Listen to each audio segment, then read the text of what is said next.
Welcome to the Seattle Investors Club podcast with Julie Clark and Joe Bauer, where we share the nuts and bolts of real estate investing from our 20-plus years in the industry. Sit back, relax, listen, and immediately take action. Are you ready? Here we go. Welcome to the Nuts and Bolts of Real Estate Investing podcast. My name is Joe Bauer, and I'm here with my co-host, Julie Clark. Julie, how you doing today? I'm all good in the hood, Joe. Just hanging out, getting ready to record this awesome podcast, and then head over to our weekly mastermind, which I love. It's one of my favorite days of the week. We'll remind you guys about that later in the show. But what are you up to? We just saw you this week here in Seattle, and you popped into one of our events. But you are, I hear, back on the road. I mean, literally back on the road even. So tell me what's going on. We were just talking about this is the first ever podcast where we are recording it when the van is moving. And but the van is moving. We have an appointment at the end of the podcast, so I had to do it this way, and it should be fun. Awesome.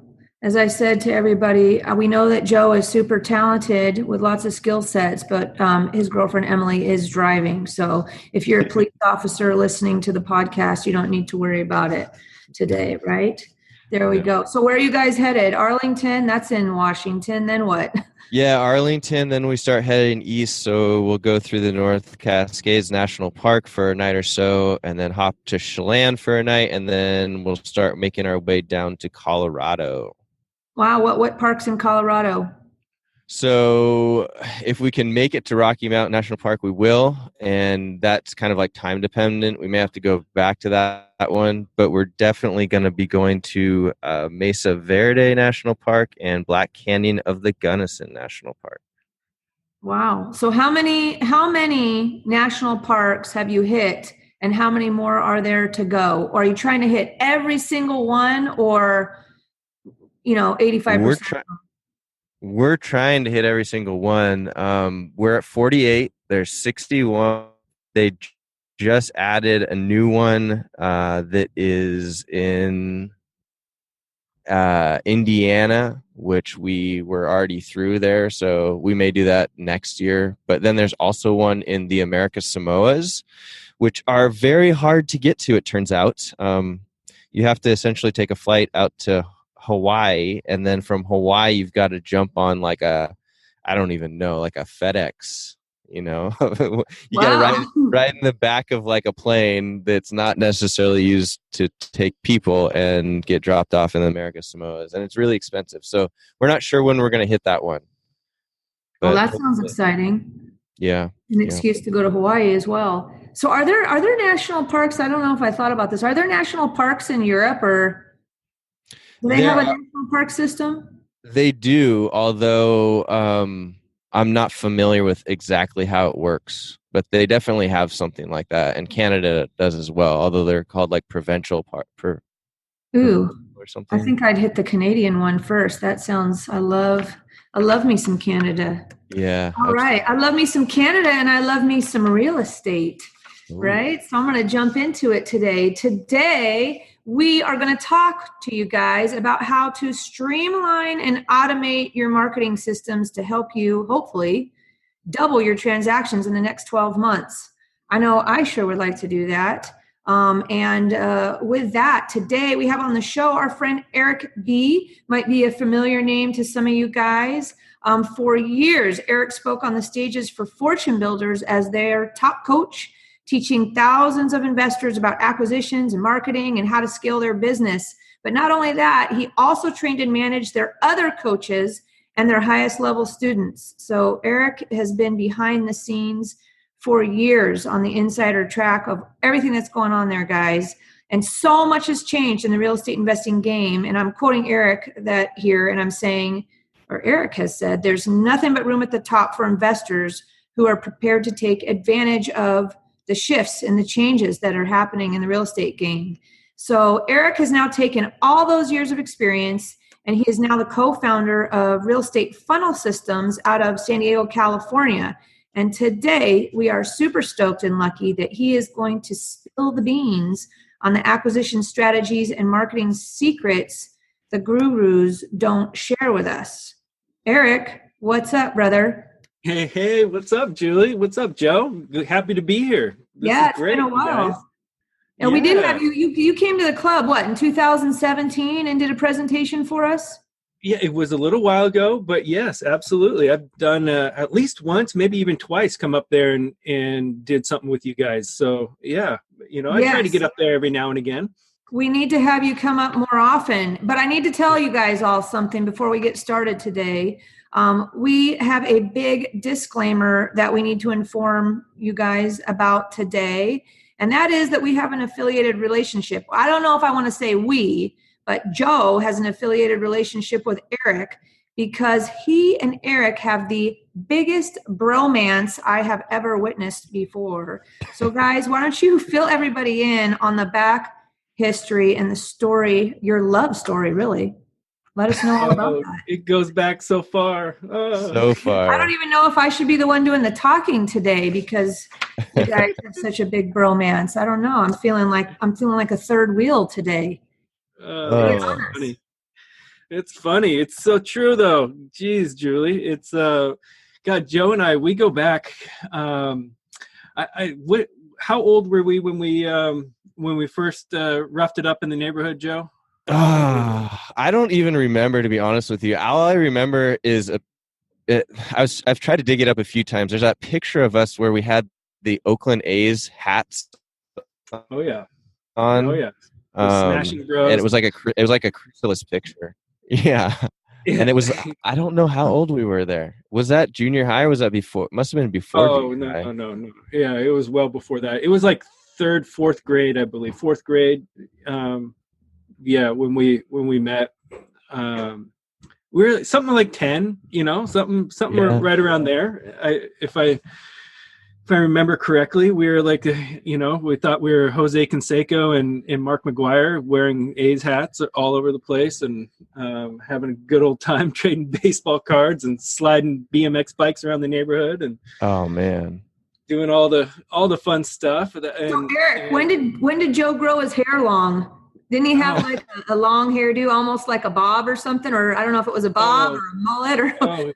He totally did. Yeah, Joe pulled that off. That was maybe 10 years ago. Joe had straight up long hair. Absolutely. Heck yeah. Well, even before that, Erik and I both had the bowl cut going on.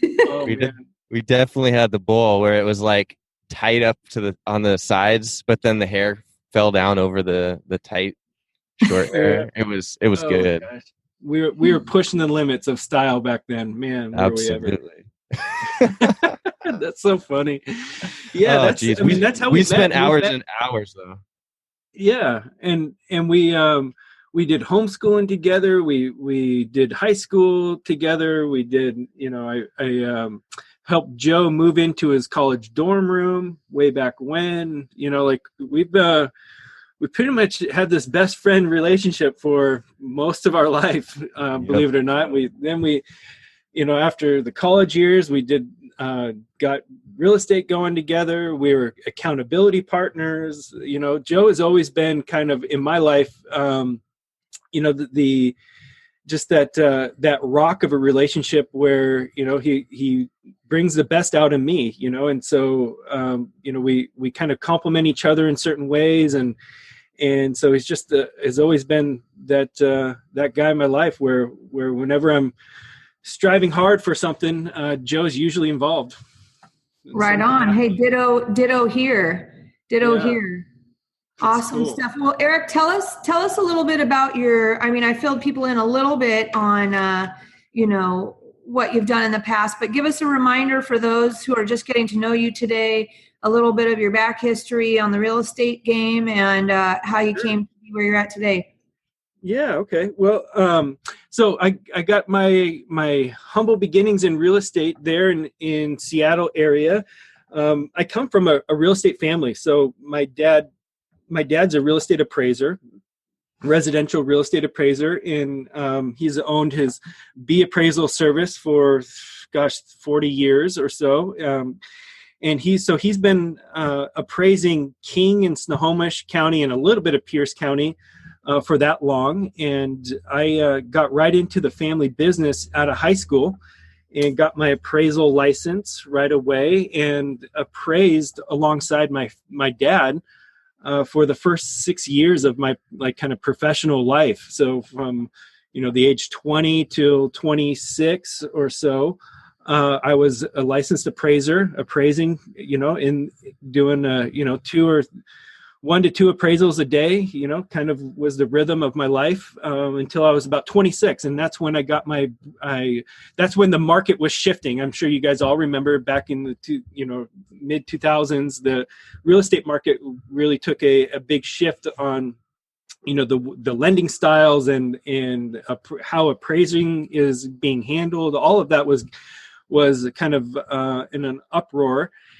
And I got, the security of real estate appraising back then was like really questionable. And me being a young professional, I remember my dad telling me like, hey, you should definitely consider looking at real estate from other angles to hedge yourself against, the fact that appraising fees are getting, they're getting reduced, and there's appraisal management companies in between us and our long-term relationships of lenders, and all this, everything was changing. So I took his advice. I got my broker's license there and was doing appraising on, I was probably doing appraising 60% of my time. And then the other 40% of my time, I was doing traditional real estate as a broker agent, and just kind of being a utility player of real estate. And then that's when Joe and I kind of got our entrepreneurial bug, and we started Seattle Real Estate Investing.com, and we were doing wholesales, doing some flips in the local market.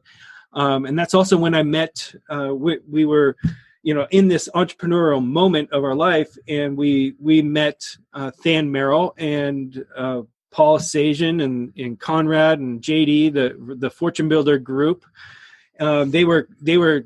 This was way early back in 2006, 2007, when Fortune Builders, they were just starting. So they were, the group back then they were only like 5 or 6 people big. And Than was flying around the country speaking at local RIA events. And I happened to be at the local RIA event there in Bellevue, and Than Merrill was the keynote speaker of the evening and talking about marketing and wholesaling boot camp. And I just remember that day just kind of being struck by like, man, that guy's got it all together, and he's really got these systems dialed in, and he's a young, aggressive type of guy. I really just kind of connected with his style. And so Mariana, my wife, and I, we went to the back of the room, we purchased his boot camp, and little did we know at that time, it was one of their first boot camps that they were ever selling back then. And we got involved.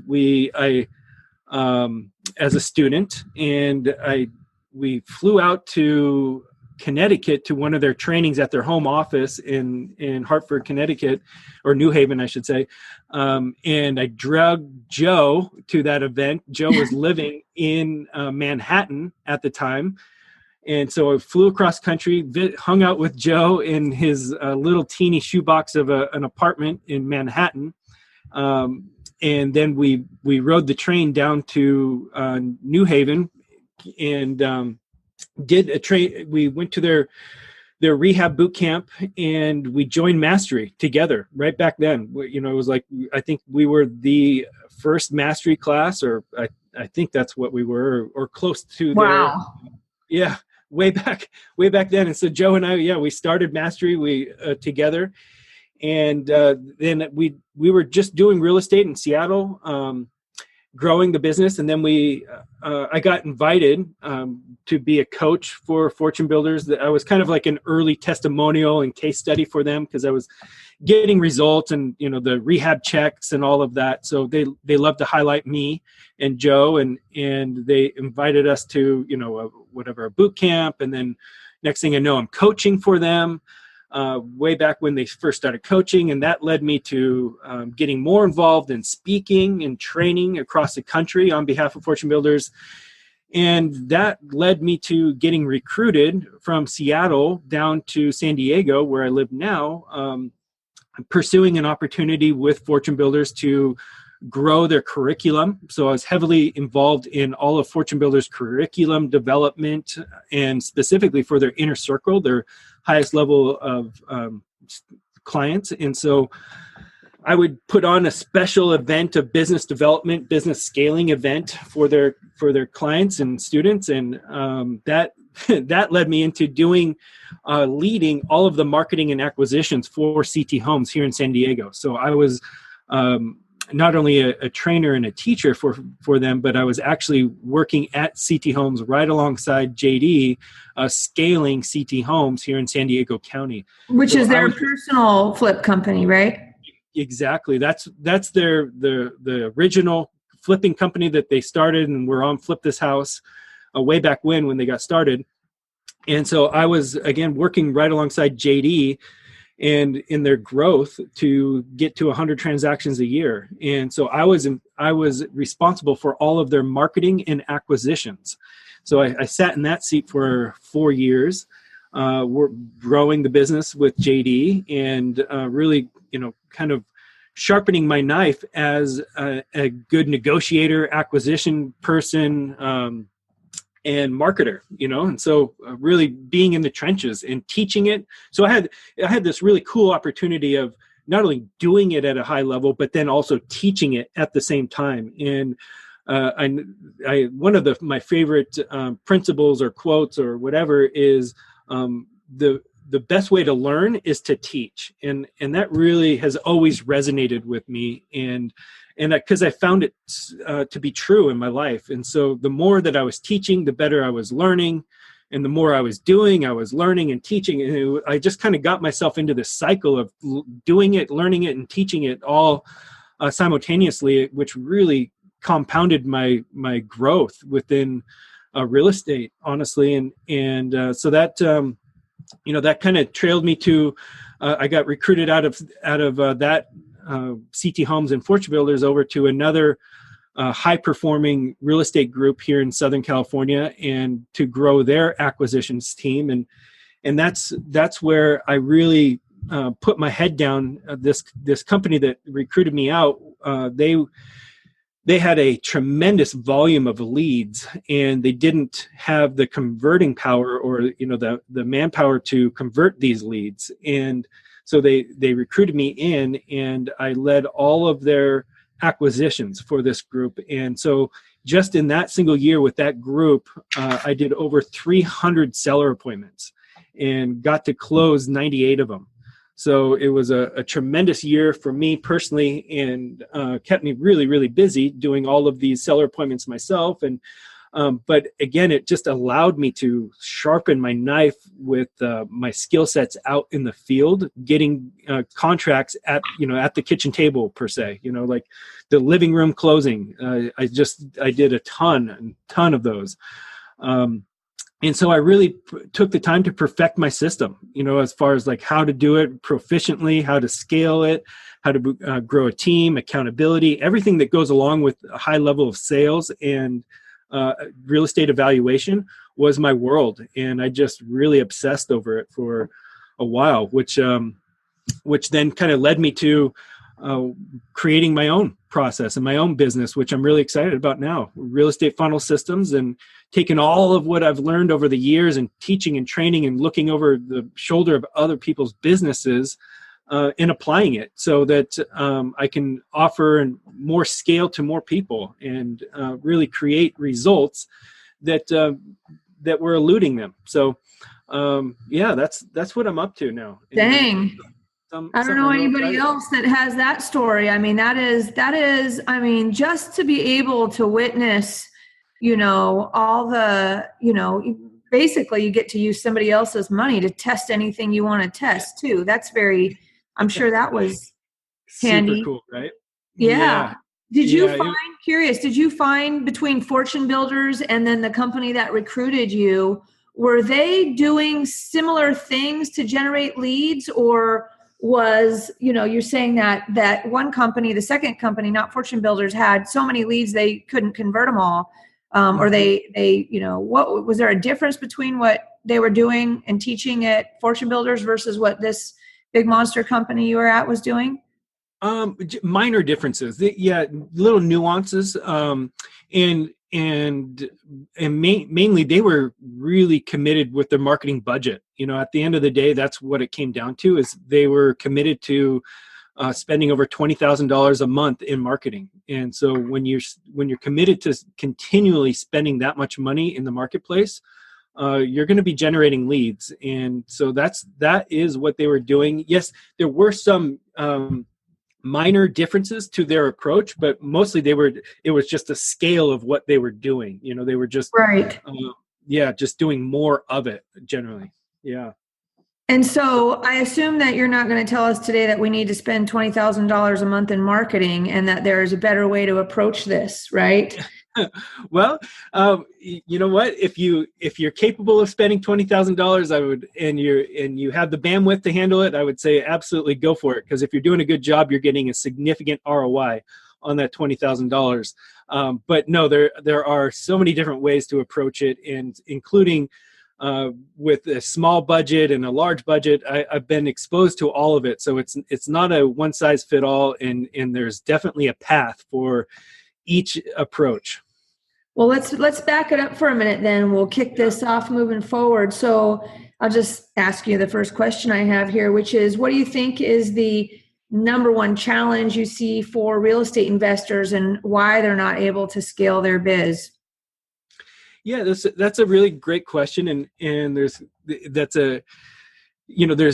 such an individual answer, hidden in there. But if from a general, big picture perspective, I think it oftentimes comes down to a lack of consistency.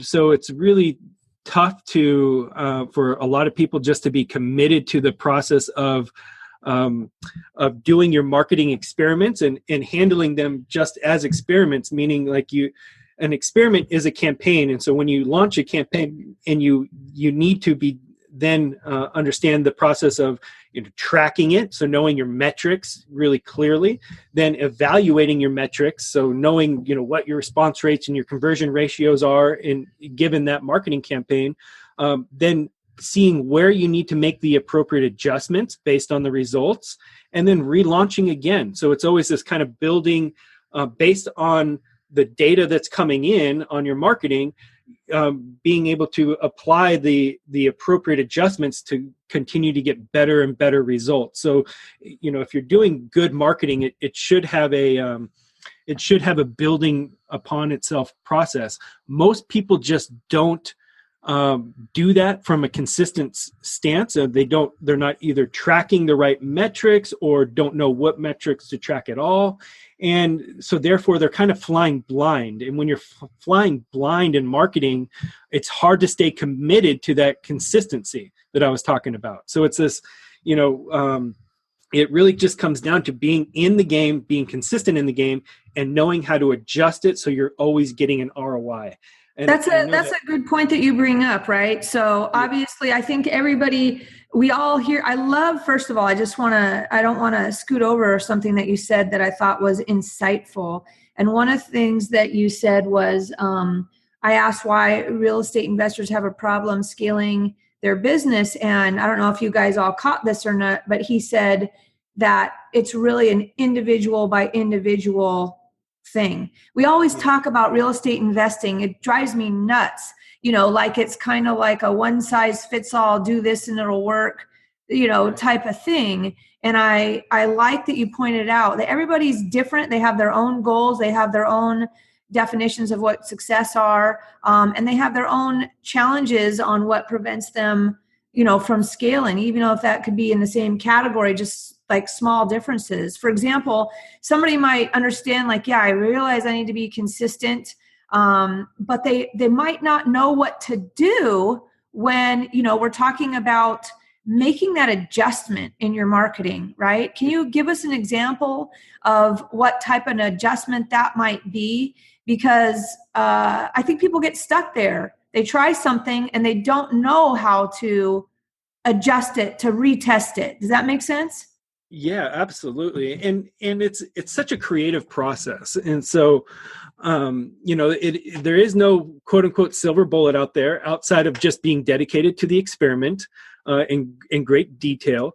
But like an adjustment might be, hey, if you're not getting a response rate from your letters, maybe your letters are not they're not getting to your audience. So one thing that we'll adjust is from a standard postage to a first class postage. Okay, there's different your mail will get delivered more on a different timeline than if it were just standard postage. And so just taking little ingredients of your marketing and just, okay, I'm going to change it, this little tweak. Instead of doing standard, I'm going to do first class and see if that has an effect on it.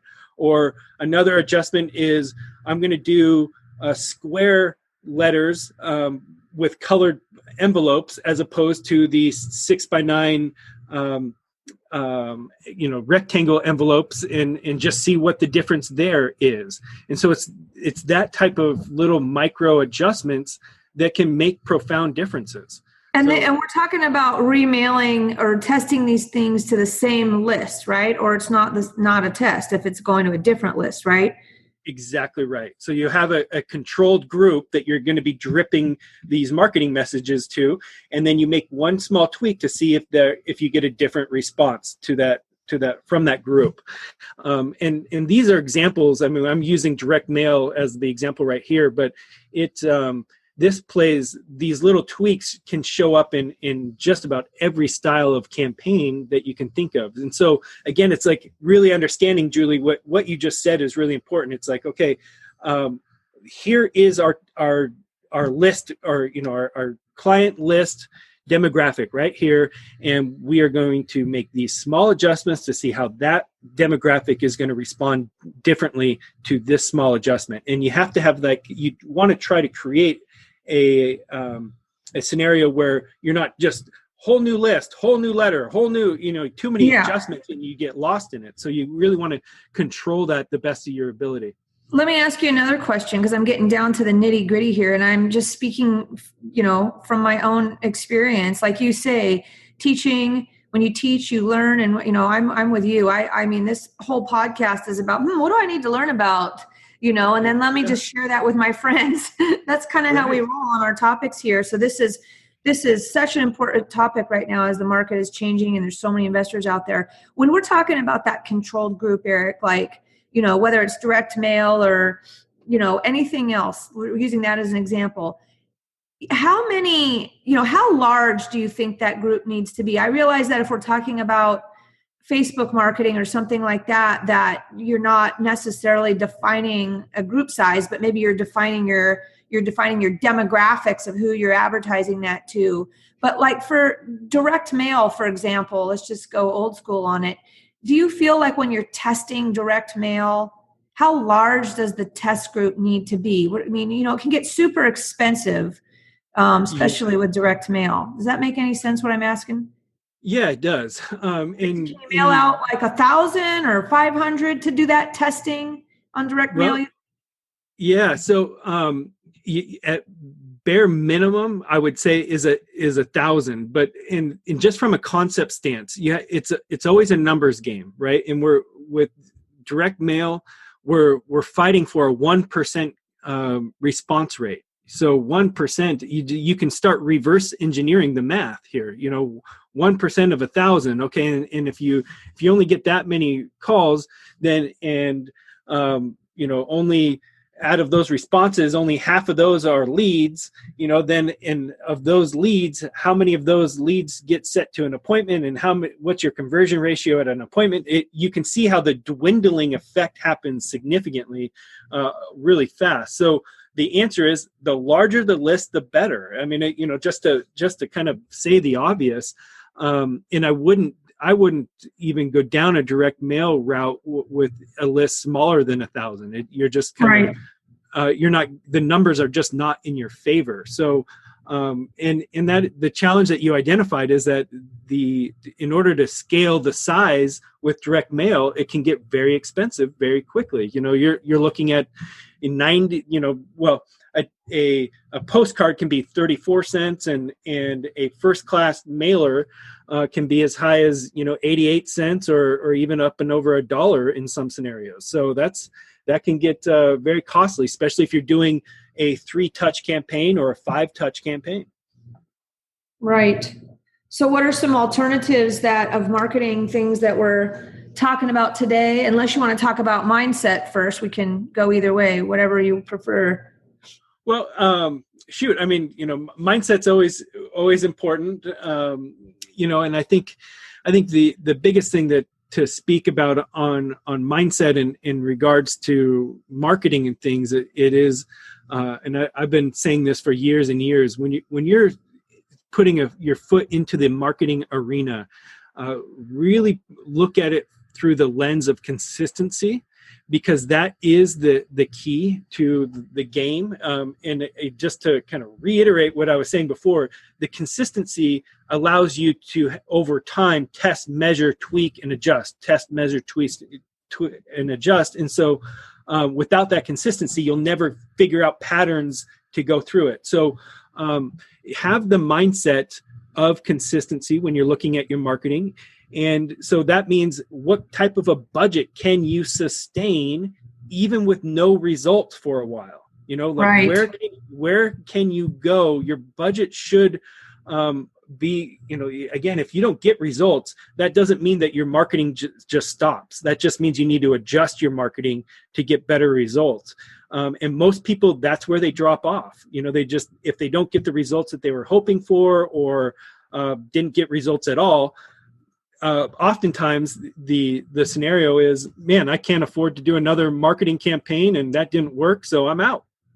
And that's the fastest way to get out of the business. And that's really unfortunate. So what I always tell people is, scale back your marketing budget to something that you can really afford, and then take that budget that you can afford and create the marketing strategy around that budget that's going to be effective. So if you have a smaller budget, then direct mail is probably not going to be your best approach. It will probably price you out of consistency.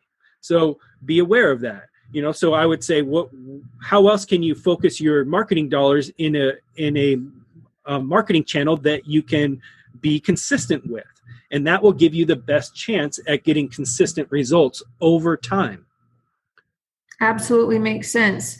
I mean, it does make sense. I know you guys all know this makes sense. So what about what types of things, give us a breakdown of what you're tracking and, the KPIs. I think some of us know about that, but it's always good to be reminded of, is there anything you're doing differently than you were doing a few years ago in regards to tracking your numbers and analyzing your numbers so you can make those shifts in your marketing? Or is it just that you just have to stay consistent about it? Fill us in on what you're doing there. Yeah, so I've been tracking essentially the same metrics for a very long time. There's once you get in good rhythm of tracking your metrics, there's not a whole lot to deviate there. So but the key metrics that I'm looking at on any given day is the response rates. So how many calls you're generating from your marketing. That's the first metric of the funnel. And then looking at all of the different conversion points beyond the response rate. So how many calls were generated? Of those calls, how many of those calls were leads? And then of the leads, how many of those leads were appointments? So there's always the conversion ratio that I'm talking about. So if you get a 1% conversion ratio from your marketing as a response rate of how many responses, what's that ratio to how many of those responses are leads? Okay, and then the ratio from leads to appointments, and then appointments to contracts. Okay, and if as you track those metrics, you'll be able to see a certain story being told. And one example of this would be if you, and this is something that we've done recently, which is we'll send out a a ringless voicemail drop. We call it an RVM, ringless voicemail drop. And we've been testing different messages with the RVMs, and some of the messages that we've sent out have created a huge response rate, and like a 20% or even higher response rate on that voicemail drop. However, the response to lead conversion was really low. So in other words, it created a lot of stimulus, a lot of response, but very few of those responses were actually leads. So that was an example of a campaign that was like, man, okay, from a response rate, it was awesome, but from the quality of those responses was very low because the lead count was low. So it's like it created a lot of phone calls, but very few of those phone calls were actually good leads. And so therefore we found, okay, man, we need to change the message so that we're speaking to the people correctly, so that we're creating more of a response to lead ratio that's more appealing. Does that make sense? Right, because the ratio that you want to be working the best is the ones further down the line, the appointments to contracts, and backing that up, the leads to appointments, right? So exactly. Calls to leads is great to track, but not less weight is put on those if you're not getting those leads to appointments or those appointments to contracts. So even though you have a smaller percentage further down the line of conversion, they carry more weight, right? That's right. And oftentimes what we'll see with direct mail is kind of the opposite of the example that I showed you or just outlined there, is where we'll get a very low response rate. So, we might even be below a 1% response rate on the direct mail. However, the responses that do come in are people that read the letter and are motivated to get an offer. So therefore the response to lead ratio is very high. And then so once they respond, they're typically somebody that's a motivated seller that's very clear why they're calling. And so then that ratio is very high. And so the quality of the lead is great, and which gives you the better chance going down the line to make the money. So it's the understanding that it's not just one metric that is the be all end all of a campaign. It's understanding how that campaign, the complete picture of it, response rate, lead to response, and then lead to appointment and appointment to contract. You got to track all of that process to really apply the level of intelligence to scale. Let me ask you a question about the RVM, which is the ringless voicemail, right? So how does that, if you, let's say, for example, you said you have a test message or did a ringless voicemail and you got a high response rate, but it didn't convert into great actual leads and appointments and stuff. So you need to change it. When you're calling the same seller, I guess I say, because we're having to work off a controlled group and you're changing your RVM voicemail, do you feel that there is, I guess I would say, the same thing, the direct mail, you can just mail them over and over and over again until they respond or tell you to F off or take them off your list or whatever. Ringless voicemail, is that the same? You just continue to drop on them and drip on them until they, right? Or is it, it's the same premise, right?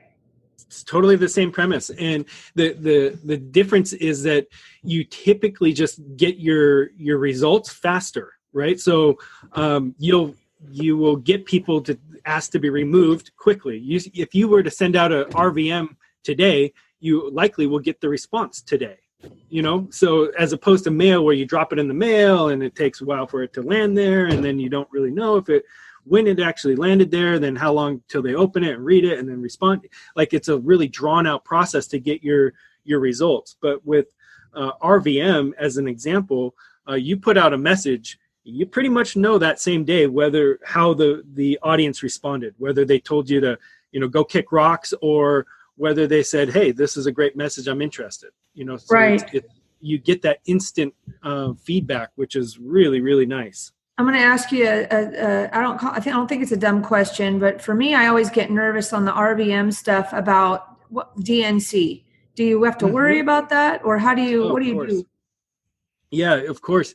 We're always very careful to play within the lines of compliance as we possibly can, to our best of our ability. I don't want to make it sound like we're perfect, but we surely strive to be as compliant as possible always.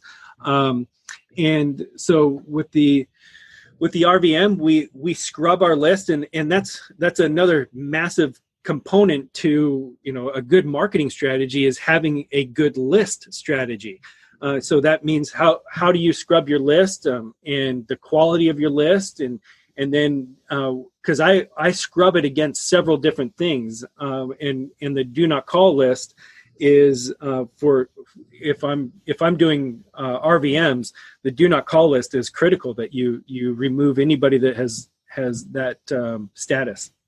Is it? I'm hearing some other, I'll say, guru guys out there. Not that we're labeling you as a guru. We're labeling you as an insider friend here that hangs with gurus. But that those guys are calling. I'm just talking out loud here. Those guys are calling maybe the do not calls, but they're just doing it without offering a service, or they're saying, I want to buy your house, which I guess is maybe they're trying to say gets around the RVM or the DNC rules, because you're not trying to get them to buy anything or offering a service.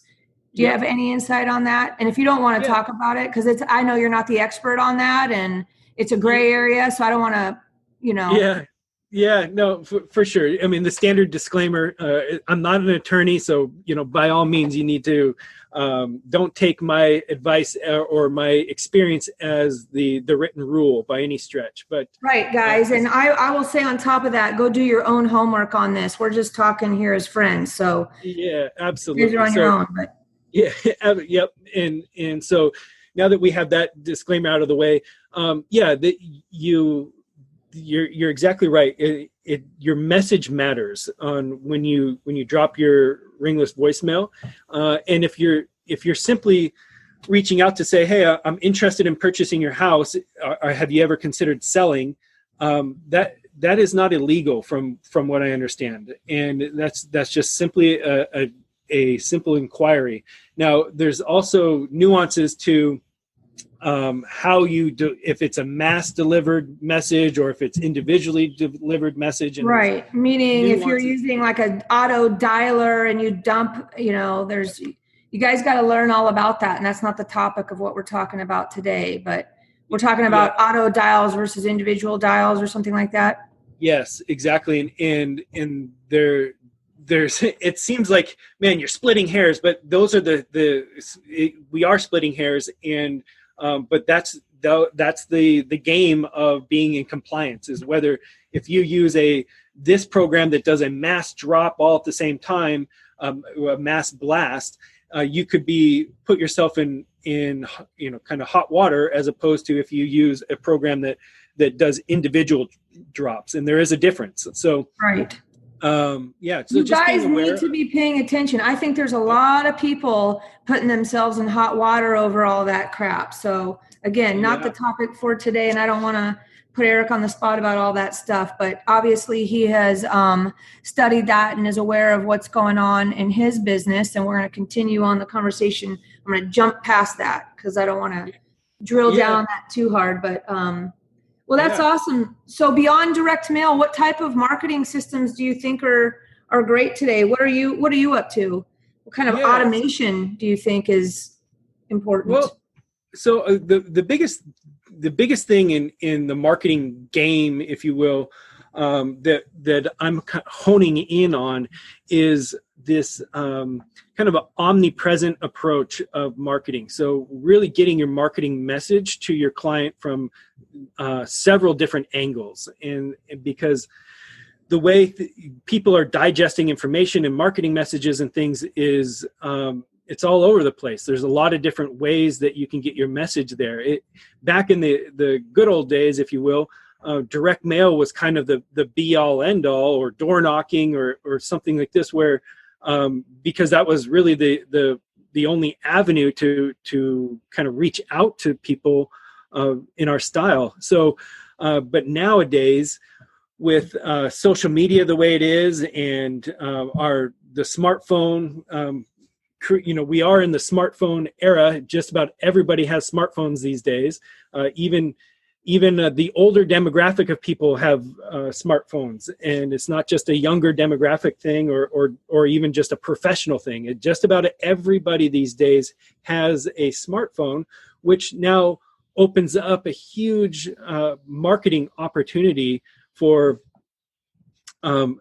having your marketing message. And this is what I work with my clients on, is having a marketing plan and strategy that has direct mail, your RVM, your voicemail drop, and a text message drop, and a Facebook presence, all to the same group. So you're circling your audience from wherever they are. You want your message to be seen, obviously, and if it's not going to be seen from the mailbox, if they don't get their mail or they don't pay attention to their mail, you definitely want to be on their Facebook feed.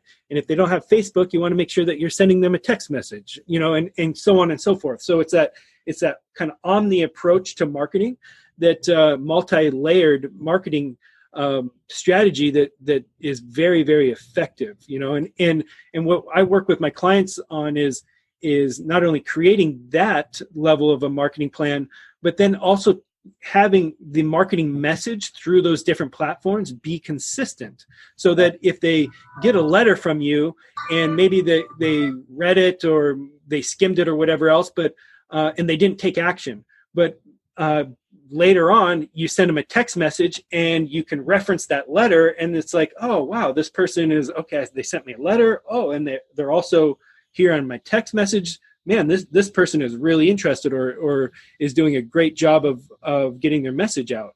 And same goes for Facebook. And so if you're in front of them in all these different angles, you will have a greater impact to their awareness. How do you is there a order that works best that you think, like, mail them, call them, text them, Facebook them type of thing? Or is there a rhyme and reason about that, or just mix it up? There seems to be maybe a sequence maybe that might work better, where you can, if you're going to text them, you can say something like, did you get my letter, or did you get my voicemail? Do you find Absolutely. that fill us in on that? So we're always, these are the types of experiments that I get to be, play in on a regular basis. But so the generally speaking, and yes, we do deviate from this, but as a broad answer, we typically start off with a letter to a list, and because we know that the letter takes the longest time to get delivered and get read and create a response. So that has the longest time frame. So we want to start with that message from a letter. We upload that audience and that list up into a custom Facebook audience, so that immediately we're showing up on their Facebook feed. So we're sending a letter, and we're immediately now have a presence in their Facebook world. Is there a minimum that you have to upload, or on the Facebook? Is there like a minimum number? No, there's no minimum. You have to have their full name, email, and cell phone number. So you have to have all of those ingredients in order to find a match on Facebook. So that's where the scrubbing and the quality of your list comes into play. So we want, and you don't get 100% match of like. And I guess that what you mean, skip trace, right? Skip trace, exactly, absolutely, yeah. So we skip trace for every marketing campaign that we do. We start with a skip trace. We get as much data on that list as we possibly can, and that allows us to create those as a match within the Facebook. And so once you create the match in Facebook, then that's when you can create your Facebook audience and have that Facebook presence there. And so then we'll follow that up with a ringless voicemail drop. And just like what you were saying before, we'll have that ringless voicemail drop reference the letter. So, hey, I don't know if you got my letter or not, but I've been trying to get a hold of you about your property at 123 Main Street. If you've ever considered selling it, know that I'm actively buying in your neighborhood and would love to talk to you about it. Okay. we send that type of a message. So again, it's reminding them that, hey, this person's been trying to get a hold of me through letter or whatever else to pique their curiosity. And then after the RVM, then we follow that up with a text message campaign, kind of circling back to all of that. So it's a building process to the client. Let me ask you, I'm going to go uncomfortable here again, because that's what we do. I got to tell you guys that I don't know what number podcast this is 80 something, almost 90. Erik is sharing some information with us today, guys. If you guys have been listening to all our podcasts, and me, I listen real hard, right? But that we've never had anybody tell us before, okay? And I hope you guys are listening really hard today, because he is dropping some massive nuggets for us here. Hey, I want to ask you, Erik, on the texting thing, there are rules on that too, right? I know I'm putting you on the spot again. We talked about the RVM, and everybody's got to go do their homework on how to do that properly. Yeah. I mean, what's the rules on, isn't there like do not call for texting, or isn't there the laws seem to be changing because everybody's getting pounded with all these phone calls and texts and stuff like that. What's the rule on texting? Yeah. Another great question. So, again, not an attorney and not an expert in this realm. So, however, you're completely right in the sense that this arena is changing, quite rapidly, if you will. And in some respects, there's the Wild Wild West level of, like they don't have so many regulations on text messages as they do phone calls, as they do other things. And they're trying to really, to wrap their head around today's marketing style. And so we're anticipating that this will change, maybe significantly, or maybe, in a minor aspect in the future here. But for now, it's really working with a company that understands these laws is going to be really, really important. So we work with a company called Lead Sherpa, and Lead Sherpa is a texting platform and a text messaging platform, and they have a in-house attorney that is an expert in this topic, and they keep all of their Lead Sherpa clients in compliance. And so the whole system is built to play within the legal boundaries of what you can and can't do. So in text messages, you can't do a full blast and be compliant. So in our process, we use local phone numbers. We don't use short code. We use long code. They call that for local numbers.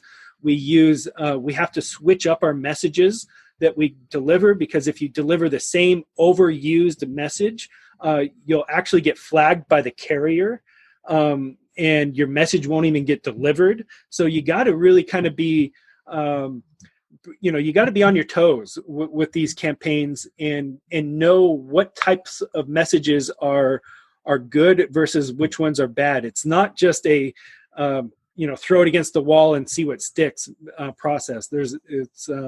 We go into it with strategy, and we use good companies that have compliance as a top priority, and we're heavily involved. So that's the answer of how we do it. And and if you guys are listening and you're freaking out about everything that we're saying, because I know sometimes we do these podcasts like we did if you haven't heard Jeff Watson's podcast about legal wholesaling, you better go listen to it. But that's why we have awesome people, and we seek out the best people we are a play it by the rules crowd at Seattle Investors Club, guys. And if you're freaking out about all this, don't worry, because that's why we have Erik here with us today. And we'll be talking about that more later. If you're worried about all these things, because I'm worried about all these things. That's why I'm asking these questions. That's why I'm so glad I know Erik. So yeah, that's awesome, Erik. I mean, I appreciate you sharing all that stuff with it, because these are the roadblocks. Like, I feel like even for myself, I basically know, I like to call this system like boxing them in or pre-framing them. I might even have stole that word pre-framing from Sean Terry.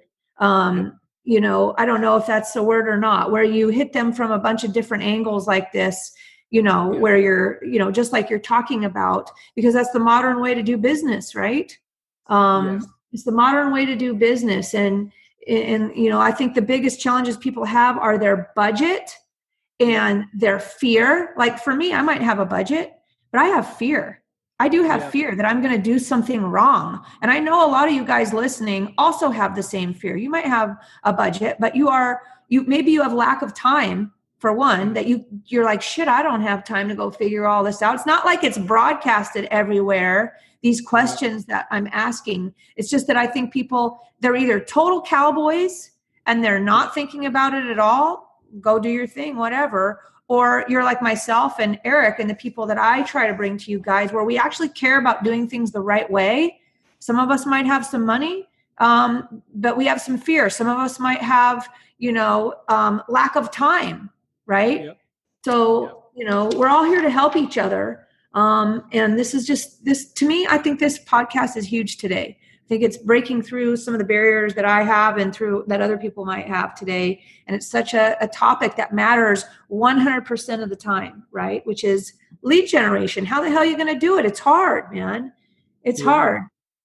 Yeah, and I think you're spot on with we all have our own reasons why we are not doing enough marketing, and a lot of times the fear, like you're saying, of compliance, or the fear of the unknown, of this, that, and the other thing, or time, or there's so many different barriers that you might sit with, and I get it, man. I've worked through all of those different barriers myself, and I've helped so many other people do it, so much so that I've just kind of found my comfort here, or right. or lack thereof. I just got good at being uncomfortable, I suppose, but. I actually think though with consistency, it's so much easier to be consistent if you're not scared. Money is money. You either have it or don't. Time is time. You either have it or don't. But I think fear is something that people don't talk about, right? I'm going to say it myself, guys. I get scared that I'm going to F something up. I got these 2 little girls here. Our life is great. And the last thing I want is to do something wrong that's going to cause me a problem, even though I have the best intentions, right? Yeah. So align yourself with somebody that can help you, for sure.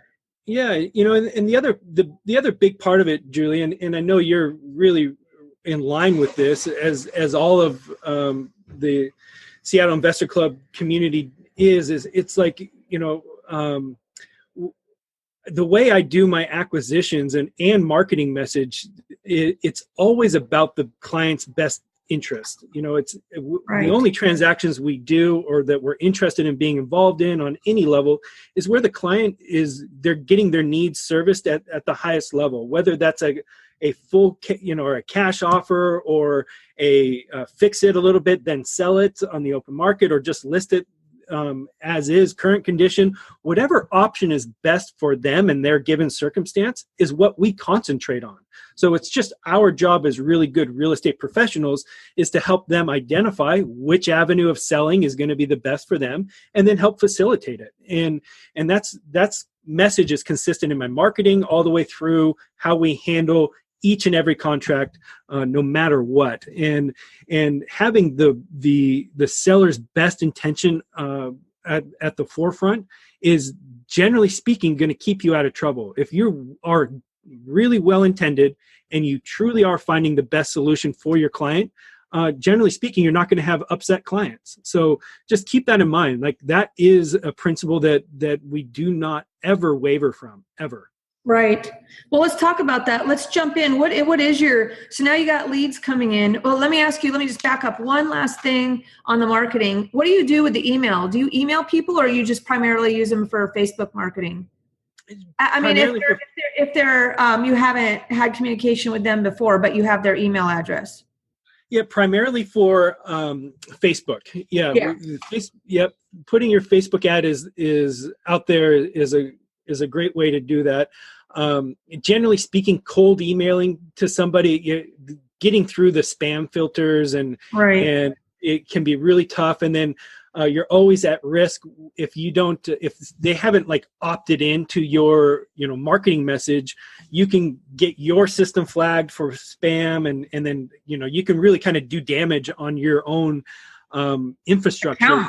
Right. If you're not in compliance there. So yeah, generally speaking, we stay away from cold emailing anybody. Once they opt in, then we'll put them onto an email drip to keep in touch with them. But for a cold audience, we typically stay away from cold emailing. Right on. So what's your standard procedure when you go on appointment? Now you're getting all these leads coming in. What do you bring? How do you present? And let's talk about, I know you've got a product called the Ultimate Seller Appointment System. Tell us about that. Yeah, so that's one of the things that as I built real estate funnel systems as a company is,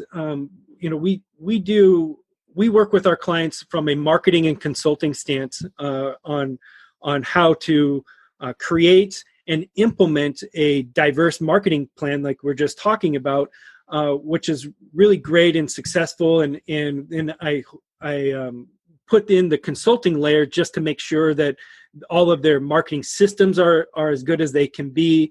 But more importantly is what you're talking about is once you get the leads, what are you doing with them is like the biggest differentiating factor. If you have a great marketing campaign and generating leads, but you don't know how to actually do a good seller appointment, man, you could make any good marketing campaign look bad, right? By just not being able to convert the clients or responses into transactions. So and that's kind of one of my fortes is the seller appointment process. And so I developed a system through all of my own activity of doing as many seller appointments as I have. I was trying to do some rough math in my head fairly recently because somebody asked me about how many seller appointments have I done in my lifetime, and it's something like 1,500 seller appointments. I mean, I've done so many seller appointments over the last decade that I've really kind of, I hate to use the word perfected, but I've really found a great system that has converted and created a great experience for my clients, and I've kind of wrapped that all into a product that's called the Ultimate Seller Appointment. And what I utilize is an iPad. So I've gone through the progression of really going back to the appraising days. So a seller appointment is a lot like an appraisal where you show up and you got to evaluate that real estate. You got to drive your comps and know what the as-is value of that particular asset real estate is. But then you also are in the position where you need to calculate the future value, right? After you do renovations on the property, what's the potential value of that asset? So those are the things that we're evaluating when we're out in the field. And again, that's just like appraising. So, it's really almost the same process. And why I'm telling you that is because as an appraiser, I was always, pen and paper and a tape measure and carry all that stuff out into the field to do that job, and the camera, all of that, to take all the photos and everything.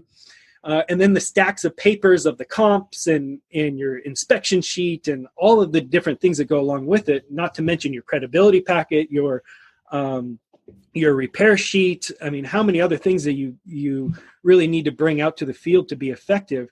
And that gets messy quick. I mean, it's hard if you're doing multiple seller appointments in a day, it's hard to keep all that stuff organized and clean and just professional looking. So over years of going through that, and you throw in the ingredient of foreclosures where timelines are extremely tight and the emotional situation is very sensitive, or a short sale where you're doing a whole another layer of paperwork on top of all of that, it becomes very challenging to be good out in the field. Traditionally, I would say.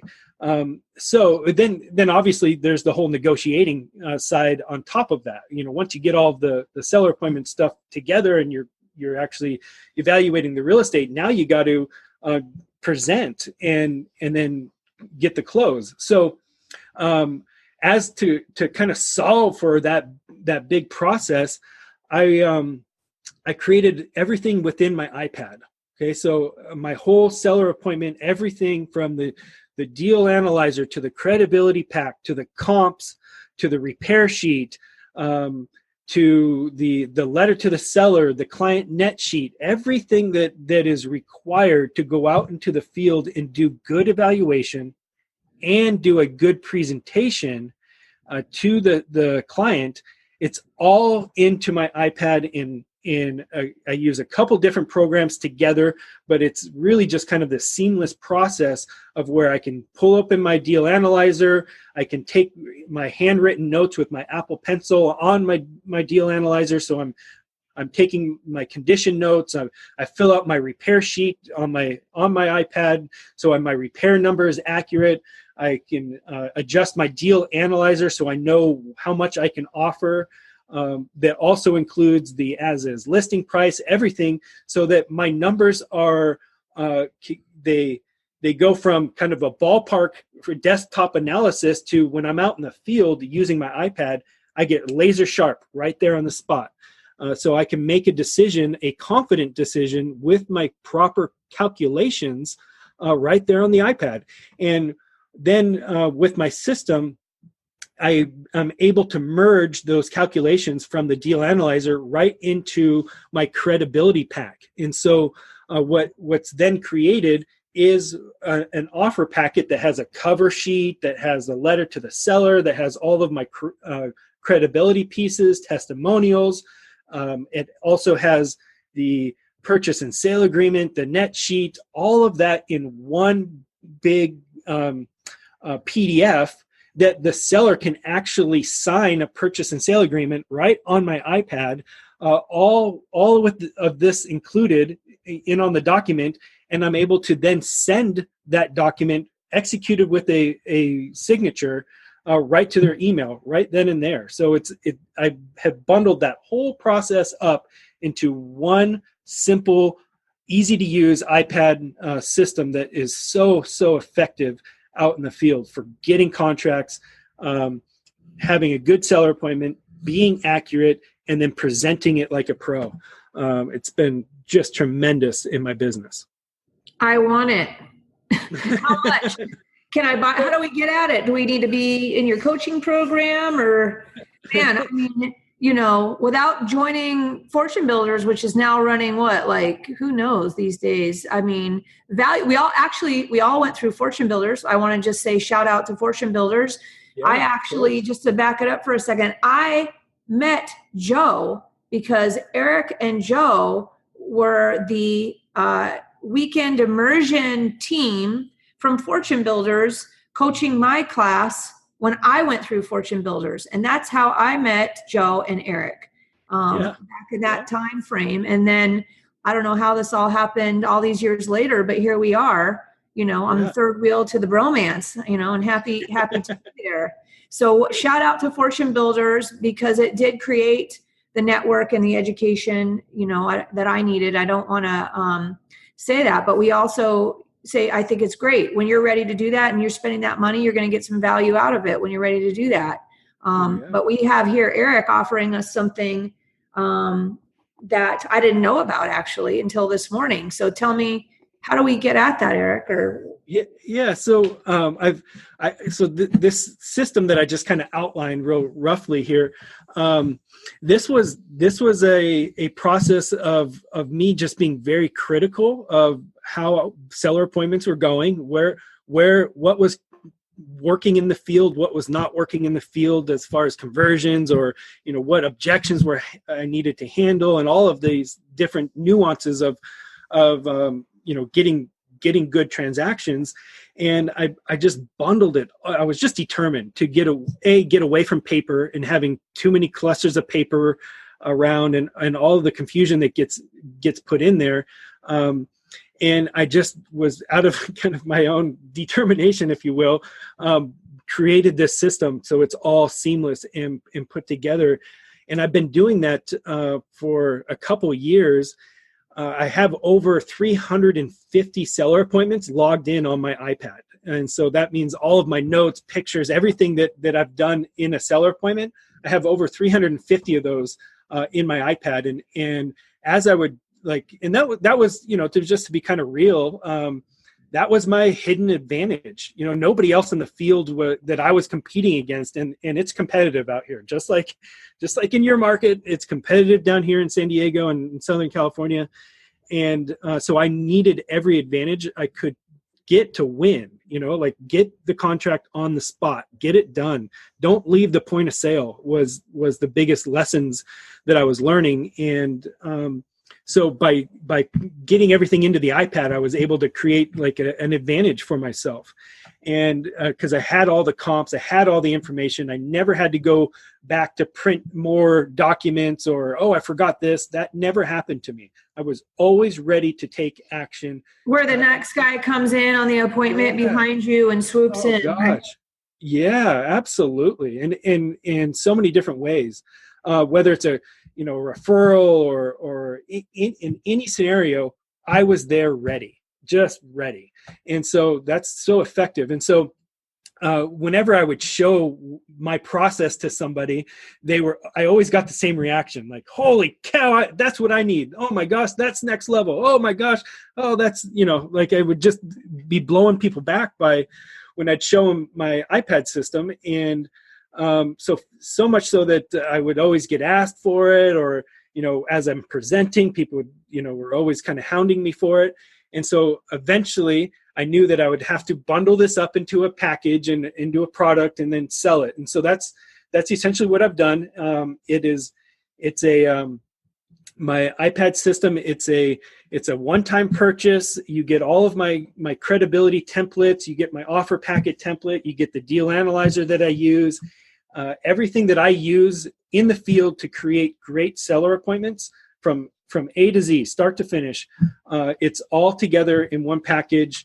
And then I have a full training, it's a training library, if you will. It's kind of a membership site where you log in and you get all the trainings of how exactly from start to finish, how I use my iPad system. So I do full, not only, little bite-sized teaching on how to, change the template here, or how to adjust this, or how to make these, make it your own, if essentially, to how do I use it exactly in the field, what workflow, and how do I merge, and every single step is all broken down in my training.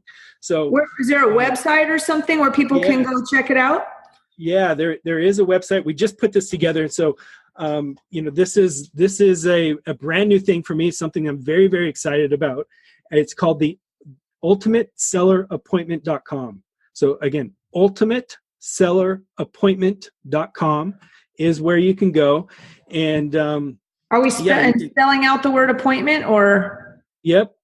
Yep. Ultimate Seller Appointment, all spelled out completely.com. Cool. Well, I know I'm going to be jumping on there immediately myself, because I can't wait. I know that you were using this years and years and years ago, so I can't imagine how much you've perfected it since the time that you started using this sort of thing till now. Absolutely. You're exactly right, Julie. I remember showing this off in Seattle a couple of years ago. You're completely right. And it's just gotten better, more refined. Everything that I was doing, I was just kind of taking a critical eye at it, and how can I make it better? How can I make it better? And we finally got to a spot where it was like, man, this is good enough to share. So let's share it. And enough people are wanting it. And there's nothing more gratifying to me than to be able to empower other people to create great real estate transactions. That is awesome. Yeah. So this is what I've done, and put it all together. And so, no, you do not need to be a consulting client of mine to get this. You can just purchase this on itself as a product. It's a one-time fee, and it's really aggressively priced right now. We're just at the very beginning of the launching phase of it. So I really haven't even gotten this message out too far. So this audience is definitely going to be one of the first audience to really see it. At the ultimatesellerappointment.com. And but if you're interested in, like working with me on your marketing side of things and consulting to scale your business and create more efficiencies, there's always that option. And you can get more information about that on our primary website, which is realestatefunnelsystems.com. You'll get more information there. But I work really, really closely with all my clients. This is not a huge coaching program or anything like this. This is a really intimate consulting setting that I work really, really closely with my clients to handle their individual needs, everything from their marketing plan, how they're handling their leads, the best practices of the language to use to set yourself up for good seller appointments, and then clearly how to do good seller appointments mechanically. Like, what does it take to do it? What documents do you bring? All of that. I break it all down and teach it in great, great detail. And that's my favorite thing to do. Awesome. I love it, man. I got to tell you what, you're one of my favorite people. And Tuesdays are one of my favorite days. Today's a Tuesday, and I'm going to have to kick down to Burien here to meet all our friends pretty soon. So I'm going to start wrapping it up here. So I have one last question, Erik, before I say that. Thank you so much. You guys, Erik has dropped some massive nuggets on us here today for sure. I encourage you all to go check out his websites and see what else you can learn and get going for yourself there. And one last thing, Erik, is there any podcasts or, aside from us, let's just say we'll put that to the side, that you listen to these days, or, you've been around the block long enough, been in the trenches with everybody for so long, you're just laser focused on doing your own thing? Or is there some podcasts, even if it's fun, maybe it's a dirt bike podcast? I definitely do my dirt biking podcast. Julie, you know me too well. I'm listening to a lot of entrepreneurial stuff. Seth Godin and Gary Vaynerchuk and Tony Robbins. Those are the people that I lend my ear to a lot. And frankly, I've been immersing myself into NLP, so neuro linguistics programming, NLP training. And so that's been a big evolution in my life, is just really studying human behavior, subconscious mind, decision-making processes is something that I've been pouring into as of lately over the last, I've been interested in that topic for a long time, 10 years, but I just recently got licensed as a certified practitioner in NLP, but wow. Yeah, so I've been really going through the steps of really growing in the NLP, and again, not only for my own personal performance breakthroughs and really upping my game, but how I'm able to help other people with their own breakthroughs and removing limiting roadblocks in their progress to their goal, whether it's a business goal or a personal goal. But all of that applies to how you interact with sellers, how you interact with your kids, how you interact with anybody that you want to influence. Has everything to do with NLP, and the way you communicate to their conscious mind and subconscious mind. Well, now we have an excuse to have you back on the podcast, or have you come see us in Seattle on that topic. We'll let you get down a little further with that. That is, it's more fun to learn from a friend than it is from somebody you don't know. So we're excited to hear from you. I my funny little joke about NLP is I feel like every time I think of NLP, I think of somebody touching me on the elbow. So if somebody ever touches me on the elbow, I'm like, I got you, NLP. Haha, got you. You're getting, I don't know if that's true or not, but we call that an anchor. Well, awesome. Well, I think it's time to wrap up, you guys. As a reminder, we have a bunch of awesome weekly meetups that you guys can attend. Small group roundtable coaching, where we're actually sitting down face to face, helping each other navigate this crazy business called real estate. All topics, all experience levels. You guys have heard me harp on this before. But we have it every Tuesday in Burien from 12 p.m. to 2 p.m. at Angelo's, which is my favorite Italian restaurant down in Burien for a little beef cannelloni. And then every Thursday we have one in Redmond at the Family Pancake House. So I can load up on my carbs with my Eggs Benedict, sorry, Joe, and everything else down there from 10 a.m. to 12 p.m. in Redmond every single Thursday.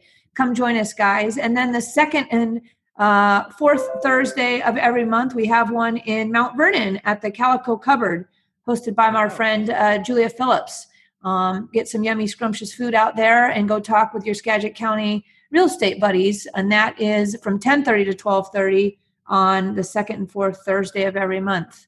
But other than that, it's time to wrap up. I love you guys. I know you love each other. That's for sure. That one. Thank you so much. Joe, you're probably in Arlington by now. That was a long podcast. So lay the digits on us. Yeah, I'm details here. Hanging out. Okay, guys. So I got the show notes for you all ready to rock with links and everything at seattleinvestorsclub.com/87. That's seattleinvestorsclub.com/87. And I wanted to note really quick, we had 3 new 5-star reviews on iTunes. So I want to give a big thank you to Damien, to Watcom Josh. High fives to you guys. Thanks so much. We really appreciate those. And if anybody listening would like to give us a review on iTunes, just go to seattleinvestorsclub.com/iTunes and you can do that there. We appreciate all of you guys that do that. It helps to get the show out to more people. Yeah. Right on, That right is on. it. Awesome stuff, guys. We'll see you next time. Over and out from Seattle. And safe travels to everybody. And we'll see you next time. Bye-bye. Thank you, guys. Appreciate you. Thanks, Eric. Thanks for listening to the Seattle Investors Club podcast. If you have questions that you'd like to have answered on the show, shoot us an email at info@seattleinvestorsclub.com. Now go out, take that action, and build that real estate business. Thanks for listening.